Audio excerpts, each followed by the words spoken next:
Welcome back, everybody. It's Ted Gover here. Our guest today is Rhonda LeValdo. Rhonda serves on the faculty of Haskell Indian Nations University in Lawrence, Kansas, where she teaches media communications. She is also the host of a radio show called Native Spirit on 90.1 FM, also in Lawrence, Kansas. Additionally, Rhonda is a reporter for National Native News, and she's on the board of directors of Indian Country Today and the Native American Journalists Association. Rhonda, thank you for being here today. No problem. So tell us a little bit about your radio show, Native Spirits. What does it cover? So actually that show's in Kansas City, Missouri, and it's just on just issues that Native people are facing. I do a small news bit, just talking about stories that are going on that would normally get covered in mainstream media. So a lot of people just get information that's up to date on things that are happening. And Kansas, of all things, it's been really progressive in terms of Native people progressing in politics. So we have Sharice Davids as one of the first two women, Native American women elected to Congress, along with Deb Haaland. And then this past year, we had, again, Sharice won her election again, but we also had 3 Native women elected to the Kansas House of Representatives. And so it's, there's a lot of things going on, which people don't realize that Kansas is doing this. And so it's exciting to see and exciting to report on it, getting that information out and people realizing what's going on. Briefly, what can you tell us about Congresswoman Sharice Davids? She is a member, she's a Ho-Chunk tribe, and she is based out in Kansas in the, I believe it's the Johnson County 3rd District area in Kansas. And her first election was a real, it was tough. A lot of people didn't think she was going to win. And she beat, somebody who's been in that position for a very long time. And so I think the second time around, she was running against a woman. And again, people thought this might change, but she did have her backers coming out. She is very, much in helping her Native community and standing up for things that, that are affecting Natives across the country. I read that she's an attorney by trade and that she's also an accomplished in martial arts. Yeah, yeah, she's done that. She used to have a coffee company that she'd started, but I don't know where that's at now, but yeah. Yeah. So as a member of the faculty at Haskell Indian Nations University, what do you teach? So I'm in the media communications area where I teach multimedia, and it's a 2-year degree program, so it can get students prepared if they want to go into journalism. I teach video production, Adobe Photoshop, news writing, and as well as mass communication. And then since my background was more in broadcast, I do a little bit more in depth with the video production. But for the most part, it's, getting them used to everything we have to do now, which is multimedia. And they can go on to a journalism career somewhere, even back home to their tribal communities, they could help them out. But a lot of our students go on to a journalism school somewhere else. So a lot of them go to KU. We've had students go to Washington State University. I just had 2 students who graduated their master's degree, actually 3. One in Oklahoma, one in California, and then one here in Pittsburgh State University. So there's, we've had students that are going forward and progressing. So in addition to taking the courses you teach, what more can be done to foster Native American journalists so that we can learn more about underreported issues in Indian country? So I actually was a past member of the board for Native American Journalists Association. I was a past president. I'm just a lifetime member now. And I really help them out with if they need help with mentoring our students. We do have a fellowship program with NAJA that college students can be a part of and learn about being in a real life newsroom, but they're also getting mentoring from other Native American journalists. So they're seeing us out there and what we're doing, and then also like us helping them, get a job somewhere. And they also provide workshops online, of course, now because of coronavirus, doing workshops to prepare them. And it's I think it's for us, like at Haskell, we also have the Indian leader, and the students are able to do their own news stories at Haskell and get that experience writing.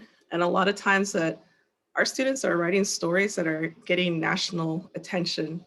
I don't know if you've read anything about what's going on, but recently they got into a First Amendment issue with the president of the school. Mm. And so we had to get some outside help in regards to that and help our students out. And so it's been an interesting year. Mm. So taking a step back, in your view, Rhonda, what are some of the biggest threats out there to tribal sovereignty today? And what should we be paying attention to? Well, I think a lot of people don't understand what tribal sovereignty means. And it almost takes me back to this clip, and maybe you can find it, of Mark Trahant, who's the editor for Indian Country Today. And we belong to a group called Unity Journalists of Color.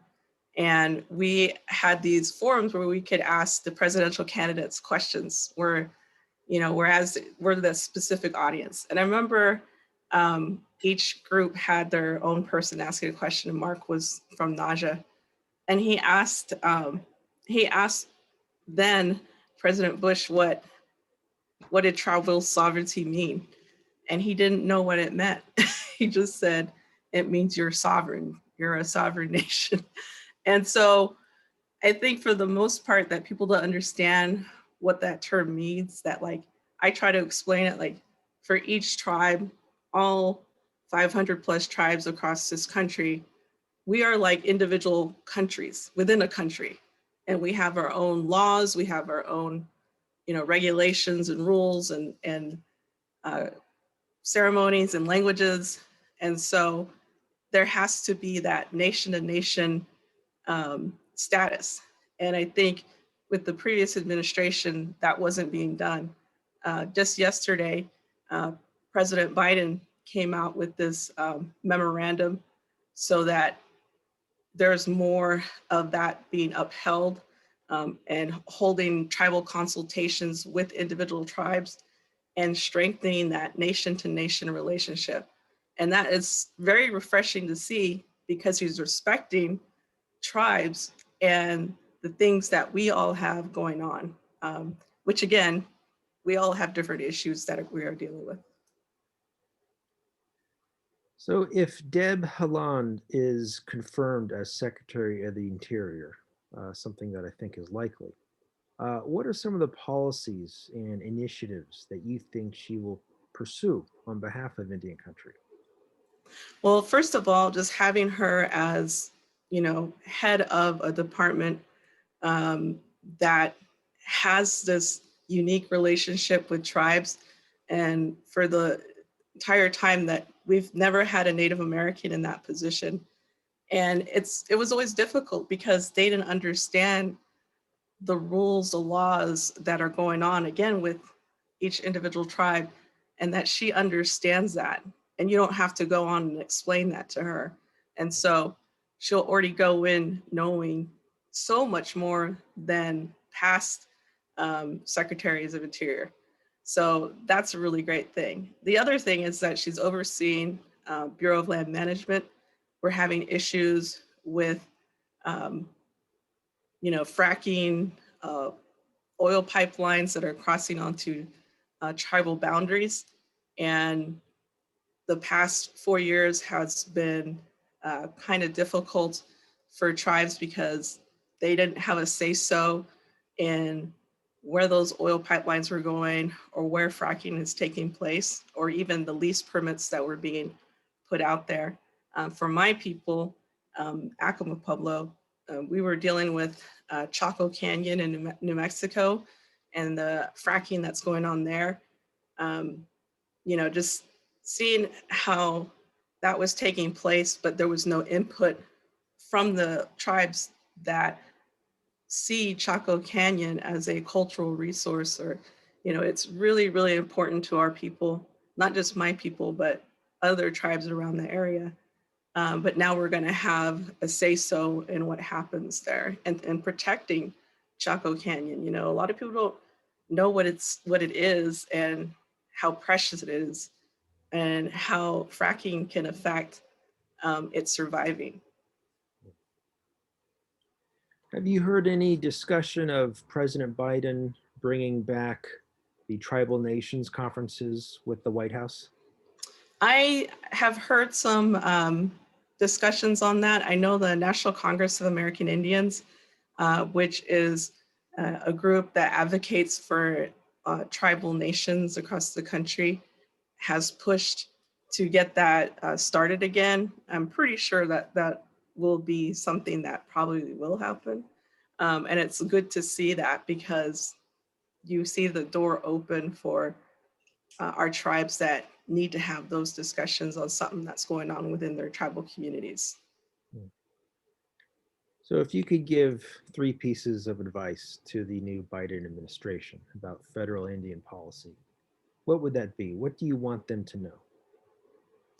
Well, I think that being educated on the certain laws that are affecting different tribal communities and things that need to be, even within his own administration, that may not know what sovereignty means to all of our tribal nations, that, we have all these different issues, whether it's tribal consultations on land, on these leases, on tribal gaming, compacts, stuff like that, even just control of our own land.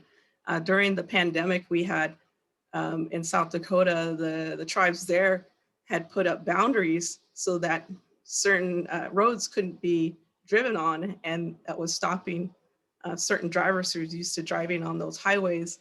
And the governor of South Dakota tried to call it illegal, tried to, call on President Trump at the time to have it stopped. And it was like, these are our own lands. You can't do that. And for the most part, I think for the pandemic, our tribal communities were doing more for our people than other communities were. I know for my people, they closed off the boundaries and they had people, there making sure that you did not get onto our tribal land if you did not live there.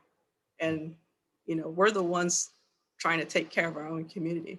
So, it was interesting to see some of the things that were happening with the pandemic, and it's almost kind of odd. Like, I'd see with the vaccine rollouts that we're doing, that some areas haven't been able to streamline those efforts in getting people vaccinated. But I know with the vaccinations that were taking place within Indian Health Service, they were very streamlined. They were making sure the first, elders were being taken care of and getting the shot. And then the next in line, the next in line. I know for where we live in Lawrence, we have a Haskell Health Center that helps us out. And I've already gotten my vaccination shot, and it was very quick. Like, they knew exactly what to do. I was like, so we're doing better than everybody else is, which is kind of odd. Well, it's good news you were able to get your shot. Um, in your view, what steps need to be taken in order to keep voters informed of important issues affecting tribes? it seems like not enough news about Indian country reaches the broader society.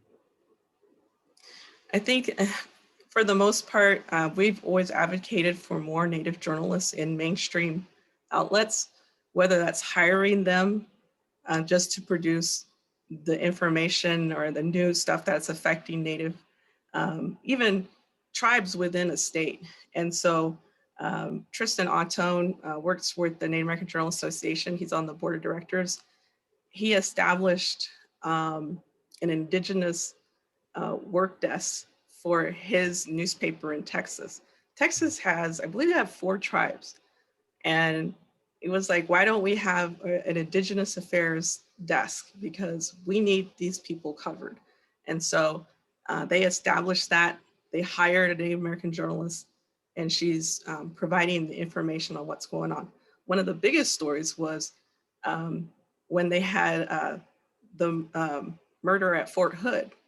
You know, Vanessa, I can't remember her last name, but you know, you had a soldier who was killed, and then they ended up finding out that there was a few more Native American soldiers that were killed from the Navajo Nation, and they didn't know how they were killed. So the Navajo Nation, they reached out and said, "Hey, we want an investigation." She was able to go in there and push for them to help get this information out on what happened to their relatives. And so had they not had that person there, how long would that have taken to get this information out? Mm. And so I think for the most part, having journalists, Native journalists cover those issues within mainstream media outlets is really, really important. The other part is the education system within our current educational system does not teach a big portion of Native American history. And so they need to be doing that in order for people to understand the real history of this country. I think a lot of it is very sanitized to make it look like, you know, oh, we had Thanksgiving and we shared dinner, and that's a whole fallacy as well. They don't talk about the murders that happened, the massacres that happened in Wounded Knee or Sand Creek. Even within my own community in New Mexico, they don't talk about, you know, the hangings that happened in Minnesota that were ordered by President Lincoln. So they need to make sure, I think they need to implement history of Native Americans into the educational system so people understand, and not make it seem like we are gone. We're not gone, we're still here. A lot of us are still advocating to not be invisible. And I think that's one of the bad things, is that we're often written out of, even when they're doing surveys, they don't include Native Americans. So you saw that on CNN when they had this one survey. It was like African Americans, Hispanic Americans, and it said something else. Yes. And so we're like, okay, so we're not even worthy of people saying who we are. Yeah. Well, that leads. I was going to ask you as to what you schools can do to better teach about Native Americans, because you're right. There isn't much discussion of the difficult chapters of history. There's very little coverage of the culture and traditions. I know that some states do it better than others. You have decent curricula in places like Montana, Washington State, even Minnesota. But not enough school districts across the country um, do it well. In fact, I think they fail miserably on teaching about Native American history. Um, what can be done to improve that? Ought state governments have consult with tribes? Can there be collaborative efforts with educators? Uh, Maybe even field trips? I don't know. What are your thoughts on that? I know there's a woman who does things about children's literature with American Indians in it, and she gives advice on like the best books that are teaching history or different aspects of Native Americans to young kids, because they're the most impressionable. So I think by looking at her site, I think it's American Indians and Children's Literature. Her name's Debbie Reese, and she does a lot of work in that, educating teachers on what books they should be using and the bad books. So, even providing that information on, stuff like as small as that. Um, I know for the most part, like they have done bringing out Native American speakers to talk to their classes and talk about things that are going on. Um, I would advocate for that. I've done it myself. I've been in classes and talk about the things that Native people, what has affected us in our history, but also putting a face to us and saying, hey, we're still here. I'm a teacher. I know, we have Native Americans that are lawyers, doctors, Congress people, Yeah. Actors, and stuff like that. Well, I'm an avid follower of your Twitter feed. I think you have a wonderful Twitter feed. And I wanted to ask you a question about some of the subjects you cover in your Twitter feed. But before I forget, I'm going to share with our audience your Twitter address. Okay. It's at Rhonda LeValdo. So Yeah. @ RHONDA LEVALDO. And you're one of the topics you have been is about the stereotyping of Native Americans. It's a problem. It's a lingering problem, and it hasn't really been addressed. What can be done to change the negative stereotyping of Native Americans? So the thing I think you're referring to is my work with the trying to change the name for the Kansas City football team. And my group is called Not in Our Honor, and we have a website by that name, notinourhonor.com. And just the native images, the imagery that Kansas City uses, the tomahawk chop, they have a big drum that they have their spirit leader hit to get the crowd riled up while they do the tomahawk chop. They have a horse called War Paint. The whole imagery behind that is just stuff that we see all the time as Native people in this area, Lawrence, Kansas City area. A lot of people will say, and I know somebody said this weekend, they're like, well, why don't you just turn off the TV or don't watch the game? I don't even watch the game. It's not even the game. It's television ads, radio ads, billboards, people walking around in their gear and doing the chop right in front of you for no apparent reason, in restaurants, at concerts. When we had concerts, like somebody would start doing the chop and it's like, I'm not here to listen to this. So it's just pervasive everywhere in our community. And, growing up, having to deal with that, we dealt with Washington, we dealt with Cleveland, dealt with Atlanta. We have Chicago left, Chicago Blackhawks. You still have Atlanta, along with all the, colleges that still have Native American mascots. This imagery and this falsehood that's associated with that's what we're supposed to be. We're just trying to make sure people understand that, there's more to us than that. And I think the other part of this is that a lot of people think Native Americans look like me on the standard what a Native American looks like. But if you were to look at my students, they look white, they look Black, they look Hispanic, they look Asian. And for some of my students, it's really hurtful to them when they explain to somebody that they're Native American and people discount it and say, well, you don't look Native American. Well, what does a Native American look like? Because they don't all look like me. And so part of that is educating people that we all look different. This is 2021. And for the most part, we want people to be respectful of who we are as a people, to respect our culture and not to appropriate our culture.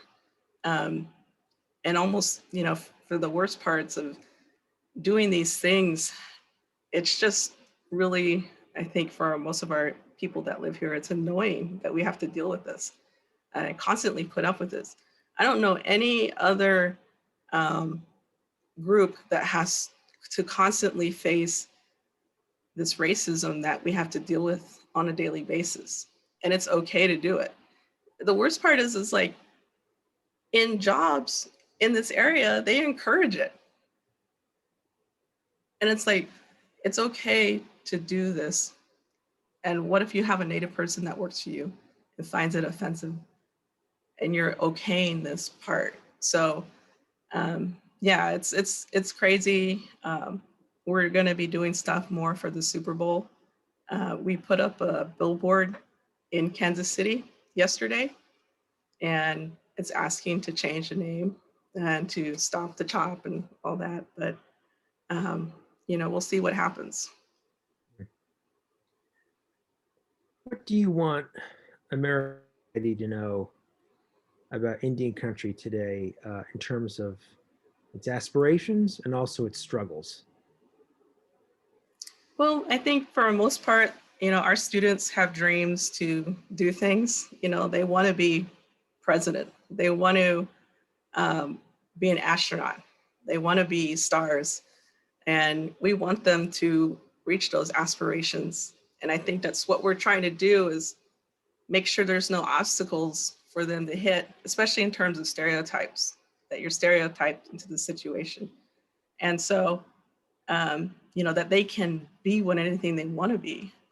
For us, I think in Indian country, though, a lot of people, they believe in those stereotypes that you're stuck on a reservation, that you're an alcoholic, that, you know, you have no dreams or no ambitions. And I think that's what we're trying to get rid of. I think a lot of our struggles have been too with dealing with the federal government and getting them to respect, you know, what they owe to us. And so in terms of funding, our tribes really need more funding in regards to housing, in regards to healthcare, in regards to schools.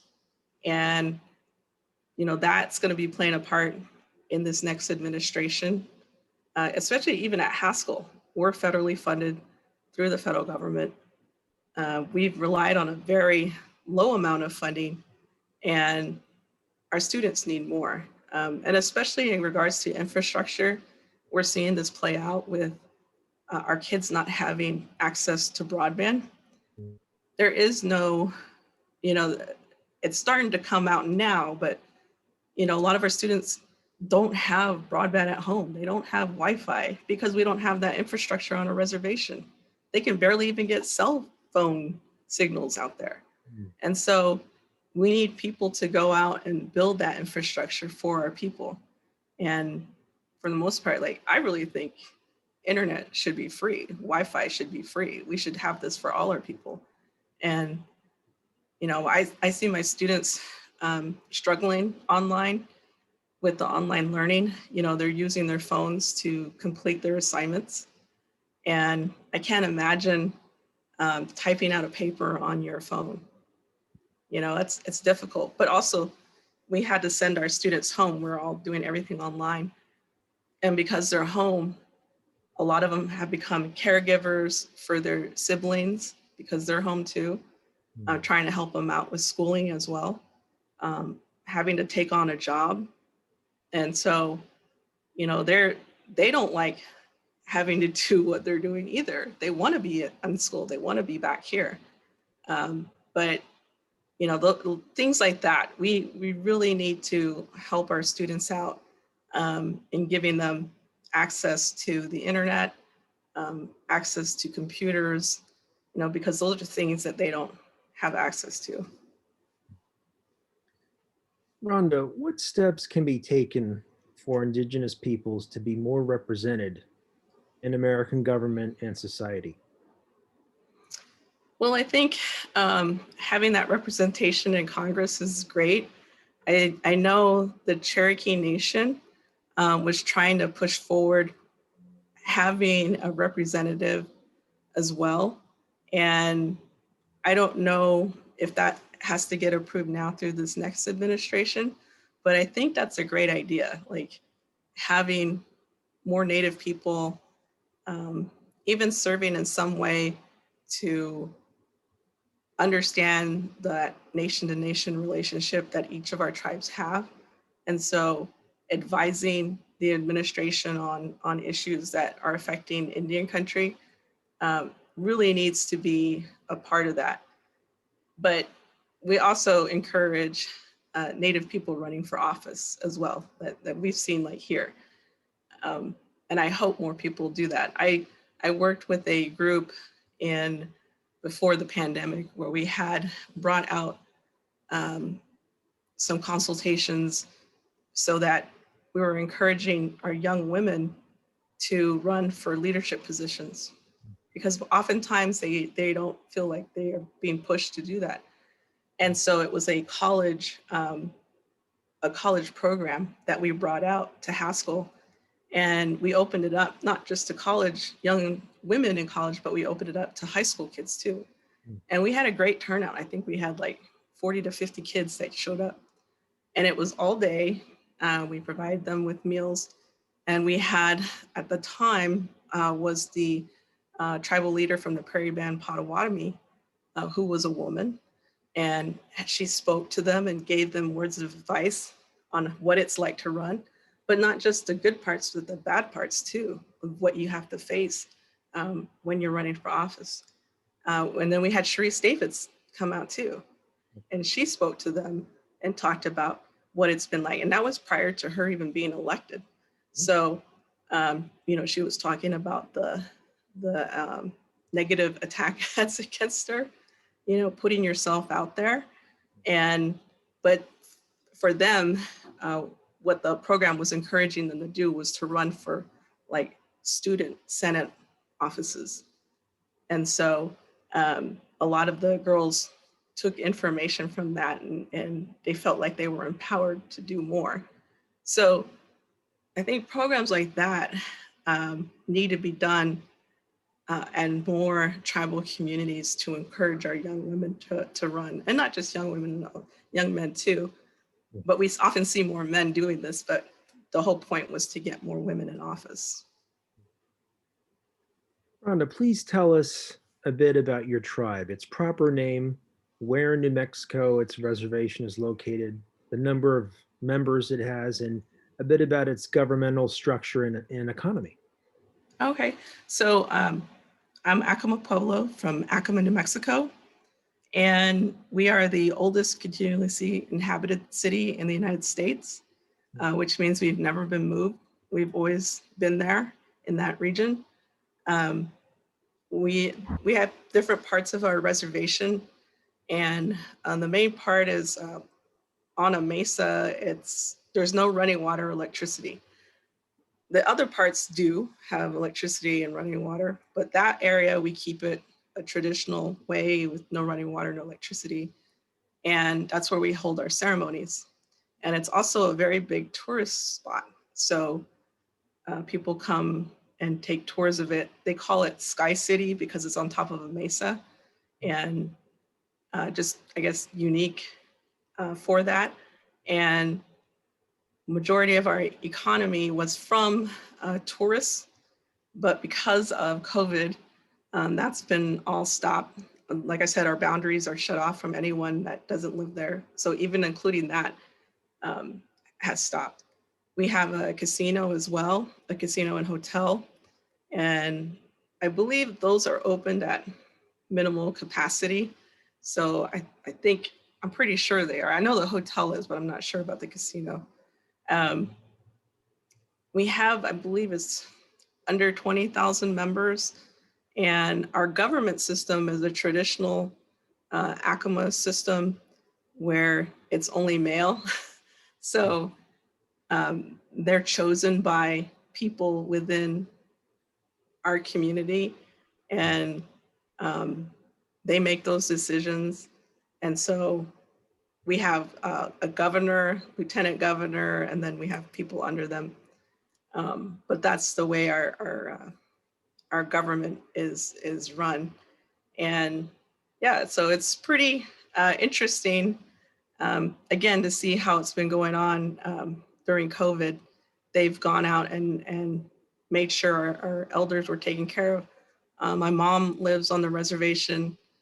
She would tell me, like, they're bringing out food to them. They're bringing out supplies so to make sure they're taken care of and they're not leaving the reservation. And, just taking care of our people. It's the way you're supposed to do it. Take care of your elders in your community. And our governor at the time, he was doing a great job of getting the messaging out. We actually have a Facebook page so that our community members can talk to one another. But I was finding out information through that, just keeping an eye on what's happening, because I can't even go home, because I don't live there. So. Right. How are the Acoma Pueblo tribe's relations with the New Mexico state government? They're okay. I think with the governor, they're good. The governor didn't mind them closing off the roads and the boundaries, because I think majority of the tribes did that. So I don't think there was any interference from the governor. That was totally different than South Dakota. Yeah, I think and we have natives within the House and Congress in New Mexico. So there's a big diversity in that. Mm-hmm. Now, not related to Indian country per se, but just a question. Is it true that the green chilies in New Mexico are really that good? I hear such good things about them. Yeah, so they have like this fight with Colorado, and I guess Colorado was making green chili too, and so there's a place in New Mexico called Hatch where they make Hatch green chili. It's known all over the world for their green chili. And so they got in this intertribal fight over who had the best green chili. But yeah, they are really good. And I'm grateful because I would have friends who would come back from New Mexico and bring us green chili, or even buy it. And then we'd come out and roast it here. But now I'm actually able to buy some in the store because of, they're shipping it in. A little bit more costly, but it's worth it. Okay, well, good to know. I need to try it. So other than the great material that you produce on the airwaves, Rhonda, what are some books, some podcasts, maybe even some YouTube channels focusing on tribes that you can recommend for others who want to learn more about issues affecting Indian country? Well, I would certainly say Vine Deloria Jr. He has passed already, but all his books are really, really great. I know we have a class just on him at Haskell. So he's written a lot of Custer Died for Your Sins, just tons of his information. I think Custer Died for Your Sins really gives a good overview of the different laws that affected Native people. And so that one, and it gives this really great insight into how he felt dealing with non-tribal people when talking about it, and how people didn't understand what those rules meant or those laws meant. But that one is a really great book. The only one I would probably recommend that everybody read for the most part, but all his books are really good. David Martinez actually wrote a book on Vine Deloria. And so that one I would totally recommend. It just came out a couple of years ago. And then I believe it was Alan Parker who wrote Pathways to, I think it's called Indigenous Sovereignty or Tribal Sovereignty. I can't remember the title. But it also gives a good overview of all the tribal laws that affect different nations. And it was actually a required reading for a competition that my students go into. It's called Knowledgeable. And so I was reading it along with them, and I was like, wow, this is a really great book. Um, Podcasts, I know there's one by Rebecca Nagel. I can't remember the name of it right now, but I know there's just tons of stuff out there. Daily, on a daily basis, Native America Calling does updated information on issues going on across Indian country. So they're on public radio stations, but you can find them online as well. So they're really good. And then YouTube, I am not sure about YouTube. I can't think of any. I mean, I know there are, but I just can't think of any right now. So Rhonda, are you currently working on any new projects, maybe writing an article or a book, or maybe do you have plans on the work for a new show of sorts? No, so right now, I just do stories when they're needed. I have a story coming out on Dan Wildcat, he's a professor at Haskell as well. He's done a lot for the climate change issue. And so I wrote a kind of like a biography on him for Tribal College Journal, and just his history of what he's been doing from the beginning to where he's at now. And so, and his impact and contribution to getting climate change seen as something that's really, really important. But a lot of his work has kind of been halted because of the pandemic, because we would hold conferences out here and have all these people come out and talk, and that was what he's known for, getting all these people to talk about climate change. And so we couldn't do that anymore. And so just kind of waiting till hopefully this gets over to start moving on that again. But I just report on different things that may come up. So Great. I think my focus is on the Super Bowl stuff right now. Sure. Yeah. Okay. Yeah. I've noticed that. Well, our guest today has been Rhonda LeValdo, professor of media communications at Haskell University, as well as radio show host of Native Spirit on 90.1 FM in Missouri. Rhonda, thank you. I really appreciate you taking the time with us. I've learned a great deal, and I look forward to continue following your work and hope to have the chance to chat with you again. All right. Thank you. No problem. Appreciate it. Thank you, Rhonda. Be well.